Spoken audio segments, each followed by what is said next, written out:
7 purposes of ISKCON. The first purpose, to systematically propagate spiritual knowledge to society at large and to educate all people in the techniques of spiritual life in order to check the imbalance of values in life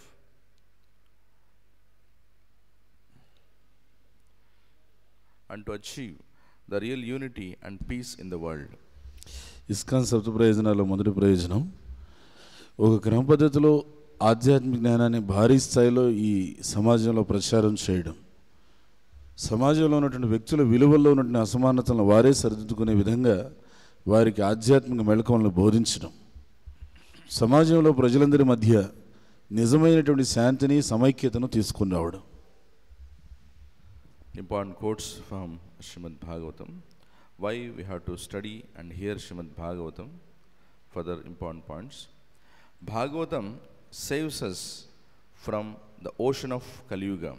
Srila Prabhupada says, this Srimad Bhagavatam will gradually elevate one from lowest status of the mode of ignorance to the supreme mode of goodness.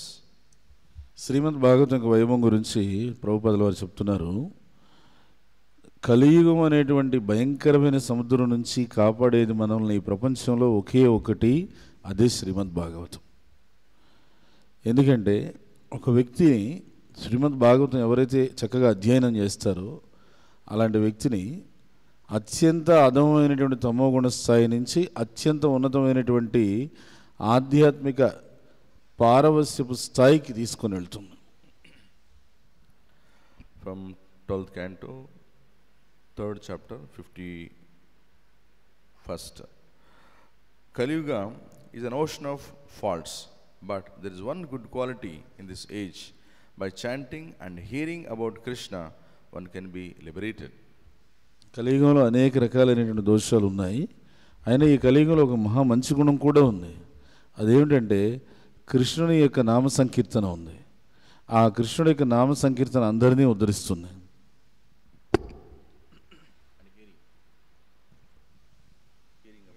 కృష్ణుడి యొక్క కథలను వినడము, కృష్ణుడి యొక్క నామాన్ని కీర్తించడం, ఈ రెండు సర్వజీవుల్ని కూడా ఉద్ధరిస్తుంది. Even one verse can transform a life. Srila Prabhupada boldly declares, if you simply read one verse of the Srimad Bhagavatam daily, you will be free from all anxieties. In Vrindavan, room conversation 1977. Bhagavatam ఎంత గొప్పది అంటే ఒక శ్లోకం చదివినా కూడా దాని అర్థంతో అది మనల్ని ఎంతో ఎంతో ఉద్ధరిస్తుంది. ప్రభుపాదుల వారు చెప్తున్నారు, కనీసం రోజుకు ఒక శ్లోకం చదివినా అది నీ యొక్క శోకాన్ని అంతా కూడా తొలగిస్తుంది అని చెప్పి బృందావనంలో ఒక గదిలో జరిగినటువంటి సంభాషణలో చెప్పారు ఆయన. Further, Srila Prabhupada explains, my only request is that you study my books and distribute them. If you just study one verse, you will become liberated. ప్రభుపాదుల వారు మరీ గట్టిగా నొక్కి చెప్పిన మాట ఏమిటంటే, ఈ అంతర్జాతీయ కృష్ణ చైతన్య సంఘంలో ఉండేటువంటి సభ్యులందరికీ, నా శిష్యులందరికీ నేను చేసుకునేటువంటి విజ్ఞప్తి ఏమిటంటే, నా గ్రంథాలని బాగా అధ్యయనం చేసి ఆ గ్రంథాలని చక్కగా వితరణ చేయండి. రోజు కనీసం ఒక్క శ్లోకం చదివితే కూడా చాలు, అది మిమ్మల్ని ఉద్ధరిస్తుంది, ముక్తి గావిస్తుంది అని చెప్పన్నారు. Following footsteps of Mahajanas, Narada Muni instructed Vyasadeva to compile Srimad Bhagavatam so that the people of Kali Yuga may be enlightened. మహాజనుల యొక్క అడుగుజాడను అనుసరించడం అనేటువంటి ఒక సిద్ధాంతాన్ని అనుసరిస్తూ నారదముని వ్యాసదేవునికి చెప్పినటువంటి ఉపదేశం ఏంటంటే, ఈ కలియుగంలో ఉన్నటువంటి పతిత జీవులందరినీ కూడా పావనం చేసేదానికి, ఉద్ధరించేదానికి శ్రీమద్ భాగవతాన్ని నువ్వు రచించాలి అని చెప్పి తెలియజేశారు. Further, Srila Prabhupada explains, the Mahajanas like Devarshi Narada, Vyasa, Sukadeva and Lord Chaitanya recommend Srimad Bhagavatam is a means of attaining Krishna in this age. ప్రభుపాదుల వారు తర్వాత చెప్తున్నారు, ఈ మహాజనులు ఎవరైతే ఉన్నారో నారదముని, వ్యాసుడు, సుఖదేవ్ గోస్వామి, శ్రీ చైతన్య మహాప్రభు, వీళ్ళందరూ తెలియజేసినటువంటి పద్ధతి ఏంటంటే, ఈ కలియుగంలో ఎవరైనా కానీ వాళ్ళు దేవదేవుడైన శ్రీకృష్ణ భగవాను చేరుకోవాలి అని అంటే వాళ్ళకు ఉన్నటువంటి ఒకే ఒక మార్గం శ్రీమద్ భాగవతాన్ని ఆశ్రయం తీసుకొని అధ్యయనం చేయాలి. Association with devotees through Srimad Bhagavatam, hearing and chanting about the transcendental holy name, form, qualities, paraphernalia and pastimes of Lord Vishnu purifies the heart. 6th canto, 3rd chapter, 24th verse.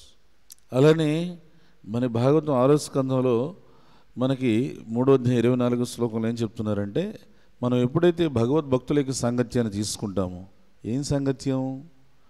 భాగవతము ద్వారా సాంగత్యం తీసుకుంటాము. భాగవతం ద్వారా భక్తులతో సాంగత్యం తీసుకోవడం అంటే కృష్ణుడి యొక్క నామ రూప గుణ లీలలన్నింటినీ కూడా ఈ భగవద్భక్తుల యొక్క సాంగత్యంలో పంచుకుంటూ శ్రవణము కీర్తనము చేసుకుంటూ ఉంటే దాని ద్వారా ఆ వ్యక్తి లేదా ఆ భక్తుడు చాలా చాలా సులభంగా భగవంతుని చేరుకోగలుగుతాడు, ముక్తి గావించబడతాడు. The final words of Srila Prabhupada. In his last days, Srila Prabhupada continuously requested, study my books, hear Srimad Bhagavatam every day, live with Srimad Bhagavatam, die with Srimad Bhagavatam. In the association of devotees, this is real life. ప్రభుపాదుల వారు వారి యొక్క చివరి రోజుల్లో ఈ మాటలు చాలా ఎక్కువగా చెప్తూ వచ్చారనమాట. ఏమనంటే, మీరు దయచేసి నా గ్రంథాలు బాగా అధ్యయనం చేయండి, అందులో భాగవతాన్ని చాలా చాలా అత్యంత జాగ్రత్తగా చదవండి, భాగవతాన్ని చక్కగా ఆ భక్తుల యొక్క సాంగత్యంలో మీరు ఆస్వాదన చేయండి, భాగవతంతో కలిసి జీవించండి, భాగవతంతోనే కలిసి జీవించండి, భాగవతంతోనే కలిసి చనిపోండి. అంతలా భాగవతాన్ని మీరు భగవద్భక్తుల యొక్క సాంగత్యంలో శ్రవణం కీర్తనం చేయండి అని ప్రభుపాదుల వారు నిర్దేశించారు. Even on his deathbed, he insisted on hearing Srimad Bhagavatam study aloud. చివరికి ప్రభుపాదుల వారు వారి యొక్క చివరి సమయాల్లో, చివరి గడియల్లో, ఆ చివరి గడియల్లో మంచం మీద ఉన్నప్పుడు కూడా, ఇంకా చివరి నిమిషాల్లో అప్పుడు కూడా ఇదే మాట చెప్పారు. దయచేసి భాగవతాన్ని చక్కగా శ్రవణం చేయండి, భాగవతాన్ని చక్కగా అధ్యయనం చేయండి, ఆ భాగవతంతోనే భాగవత సాంగత్యంలోనే ఉండండి అని చెప్పాను. So, by regular attendance in the classes on Srimad Bhagavatam and by rendering service to the pure devotee, all that is troublesome to the heart is destroyed and loving devotional service to the Supreme Lord becomes established on irrevocable fact. అందుకనే ప్రతిరోజు మనం శ్రీమద్ భాగవతాన్ని చక్కగా అధ్యయనం చేస్తూ శ్రవణం చేస్తూ భగవంతుని శుద్ధ భక్తుడికి సేవ చేసుకుంటూ ఉంటే మన హృదయంలో ఏదైతే మనల్ని ఇబ్బంది పెట్టేటువంటి సమస్య ఉందో, మనల్ని బాగా కలత పెడుతున్నటువంటి ఇబ్బందులు ఉన్నాయో అవన్నీ కూడా పూర్తిగా నశించిపోయి దేవదేవుడైనటువంటి శ్రీకృష్ణుడి పట్ల ప్రేమపూర్వకమైనటువంటి భక్తియుక్త సేవ అనేటువంటిది సహజమైనటువంటి సత్యంగా సుస్థాపితం చేయబడుతుంది. And very important information to the all devotees. So coming 31st August is Sri Radhashtami. So on this important festival occasion, to make you study Srimad Bhagavatam, so chapters also well in advance we are giving the topics. It has been finalized that connected to Srimati Radharani topics and on pastimes. Along with that, Srimad Bhagavatam, first canto, introduction, first chapter and second chapter.